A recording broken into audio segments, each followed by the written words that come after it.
Breaking news, Hawthorn just re-signed 3 of their stars, 2 4-year deals and a 6-year deal. Let's get into it. Firstly, Lloyd Meek just signed a 4-year deal the other day. Perfect for Hawthorn. Locked him up for the next 4, obviously. And yeah, he's one of our best players right now. Definitely between 5 and 7 in the best and fairest, maybe even higher. And is one of the most important players.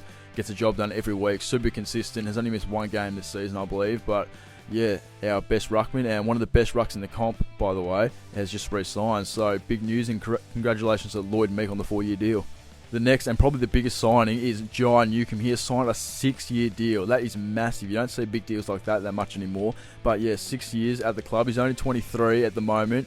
He was out of contract at the end of the 2026 season, but I think it's a great call by Hawthorn to lock him in now, secure him so he doesn't have time over the off-season to think about his options. Not that he would, but it's always a possibility, you never know. He's obviously coming off a best and fairest winning year last season and runner-up the 2 seasons before. He made the All-Australian squad in the 2023 season and yeah, has been one of our most consistent players.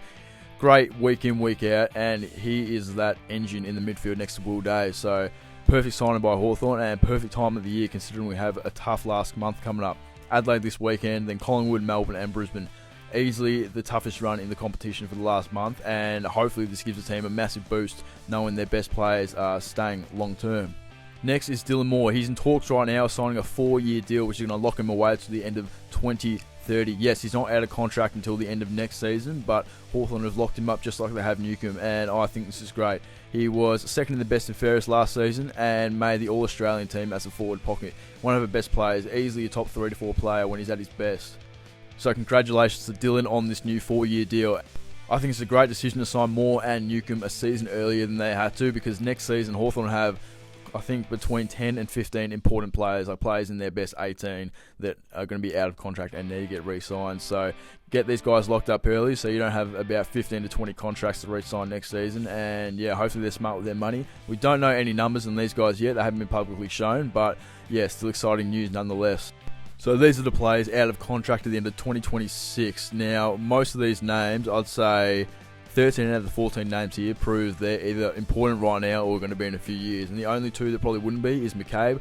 He hasn't played an AFL game yet, and Bailey McDonald. But I rate Bailey, and I think he's going to be a great player in the future. So 13 out of 14 guys that are definitely going to be there between the next 4 to just 4+ years. And it's super exciting.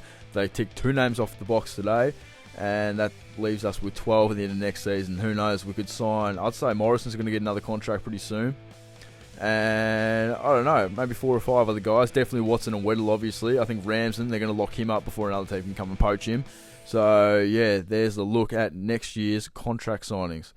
Thank you for watching. Comment down below, what do you think about these contracts and who do you think Hawthorn are going to sign next? And will they sign any more players that are out of contract at the end of the 2026 seasons? Let me know. I'm curious to see you guys' thoughts.